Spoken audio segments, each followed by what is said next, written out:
नमस्कार दोस्तों, आप सभी का स्वागत है मेरे YouTube चैनल पर। तो आइए जानते हैं अनंत चतुर्दशी क्यों मनाई जाती है। अनंत चतुर्दशी का व्रत हर वर्ष हिंदू पंचांग के अनुसार भाद्रपद के शुक्ल पक्ष की चतुर्दशी को अनंत चतुर्दशी का पर्व मनाया जाता है। अनंत चतुर्दशी पर भगवान विष्णु के अनंत अवतारों का पूजन किया जाता है, इसलिए इसे अनंत चतुर्दशी के नाम से जाना जाता है। भगवान विष्णु का दूसरा नाम अनंत देव भी है। इस व्रत को करने से व्यक्ति को अनेकों गुना ज्यादा शुभ फलों की प्राप्ति होती है। अनंत चतुर्दशी पर्व को अनंत चौदस के नाम से भी जाना जाता है। मान्यता है कि 14 वर्ष तक लगातार अनंत चतुर्दशी का व्रत रखने से विष्णु लोक की प्राप्ति होती है, घर परिवार में सुख शांति मिलती है। यह व्रत अनंत फल देने वाला माना गया है। अनंत चतुर्दशी के दिन ही भगवान श्री गणेश का विसर्जन भी किया जाता है। यह व्रत ग्रहों की अशुभता को दूर करता है। आइए जानते हैं कि क्यों मनाते हैं अनंत चतुर्दशी, क्या है इसकी व्रत कथा, आखिर क्यों मनाई जाती है अनंत चतुर्दशी। जाने इसके पीछे छिपी ये रोचक कथा। अनंत चतुर्दशी का व्रत सर्वप्रथम पांडवों द्वारा रखा गया था, जिसके बारे में एक कथा मिलती है। जब दुर्योधन पांडवों से मिलने गया तो माया महल का दृश्य देखकर धोखा खा गया। माया के कारण भूमि मानो जल के समान प्रतीत होती थी और जल भूमि के समान। दुर्योधन ने भूमि को जल समझकर अपने वस्त्र ऊपर कर लिए, परंतु जल को भूमि समझकर वह तालाब में गिर गया। इस पर द्रौपदी ने उपहास करते हुए कहा, अंधे का पुत्र अंधा।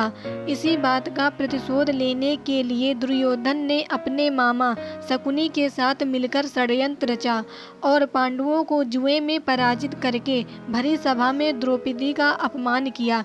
पराजित होने पर प्रतिज्ञानुसार पांडवों को 12 वर्ष के लिए वनवास भोगना पड़ा। वन में रहते हुए पांडव अनेक कष्ट सहते रहे। एक दिन भगवान कृष्ण जब मिलने आए तब युधिष्ठिर ने उनसे अपना दुख कहा और दुख दूर करने का उपाय पूछा। तब श्री कृष्ण ने कहा, हे युधिष्ठिर, तुम विधि पूर्वक अनंत भगवान का व्रत करो, इससे तुम्हारा सारा संकट दूर हो जाएगा और तुम्हारा खोया राज्य पुनः प्राप्त हो जाएगा।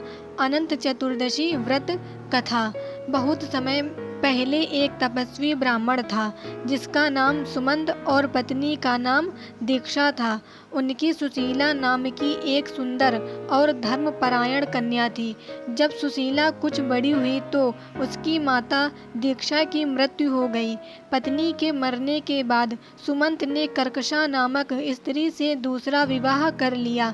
सुशीला का विवाह ब्राह्मण सुमंत ने कौंडिन्य ऋषि के साथ कर दिया।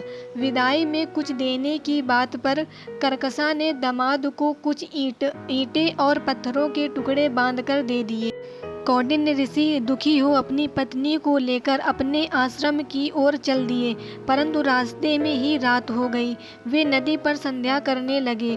सुशीला ने देखा वहां पर बहुत सी स्त्रियां सुंदर वस्त्र धारण कर किसी देवता की पूजा कर रही थी। सुशीला के पूछने पर उन्होंने विधि पूर्वक अनंत व्रत की महत्ता बताई। सुशीला ने वहीं उस व्रत का अनुष्ठान किया और 14 गांठों वाला डोरा हाथ में बांधकर ऋषि कौंडिन्य के पास आ गई।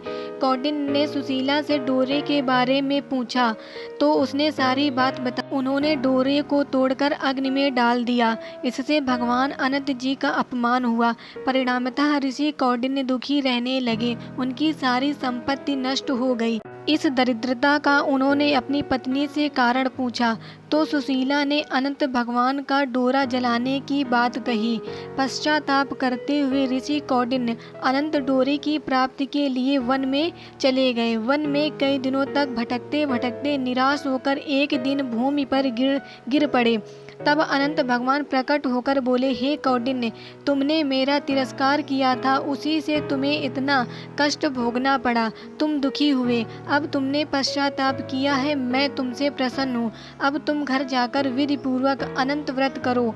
14 वर्ष पर्यंत व्रत करने से तुम्हारा दुख दूर हो जाएगा। तुम धन्य धान्य से संपन्न हो जाओगे। कौंडिन्य ने वैसा ही किया और उन्हें सारे क्लेशों से मुक्ति मिल गई। श्री कृष्ण की आज्ञा से युधिष्ठिर ने भी अनंत भगवान का व्रत किया, जिसके प्रभाव से पांडव महाभारत के युद्ध में विजयी हुए तथा चिरकाल तक राज्य करते रहे। धन्यवाद दोस्तों। जय विष्णु भगवान।